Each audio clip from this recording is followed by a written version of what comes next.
ចង់សុំទោសក្រុមយ៉ាងកំហុងទាំងប៉ុន្មានធ្លាប់ខំគ្រាមុនសំដីដើផ្អែមល្ហែងកាយវិការទន់ភ្លន់ខ្ញុំចង់ជួបម្ដងទៀតតើអញទេបើសិនខ្ញុំចង់ជួបគេជាលើកចុងក្រោយបើខ្ញុំបានជួបហើយសន្យាថាមិននៅឃើញមុខខ្ញុំទៀតទេបាយជិនបាយកំណឹងតាំងមានជិនលួញយ៉ាងក្រីស្រឡាញ់យើងទាំងពីរធ្លាប់តែនៅស្មងស្មាំតែពេលនេះធ្វើអូនបានបងវាជឿជាងស្នេហ៍យើងឈានទៅដល់ដែលផ្លូវបែងបាំងមួយគ្រប់យ៉ាងគឺមកពីបងឲ្យបងសុំទោសផងអូន I'm so sorry baby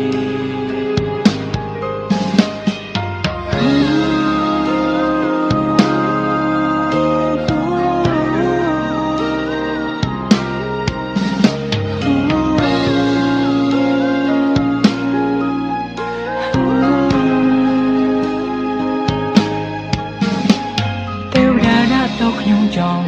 ខ្ញុំគឺជានាងធ្វើខំគ្រប់យ៉ាងគ្រាមុនធ្លាប់តែក្អេងក្អាងតែងតែធ្វើបាបចិត្តនាងរាល់ថ្ងៃចង់សុំទោសក្រុមយ៉ាងកំហុងទាំងប៉ុន្មានធ្លាប់ខំគ្រាមុនសំដីដើផ្អែមល្ហែងកាយវិការទន់ភ្លន់ខ្ញុំចង់ជួបម្ដងទៀតតើអញទេបើសិនខ្ញុំចង់ជួបគេជាលើកចុងក្រោយបើខ្ញុំបានជួបហើយ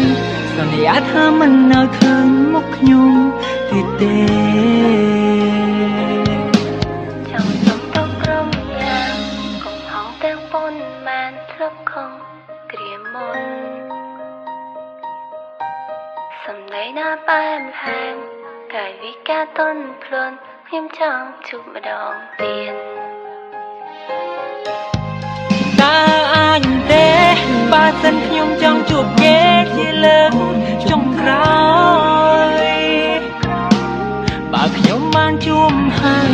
សន្យាថាមិនឲ្យឃើញមុខខ្ញុំ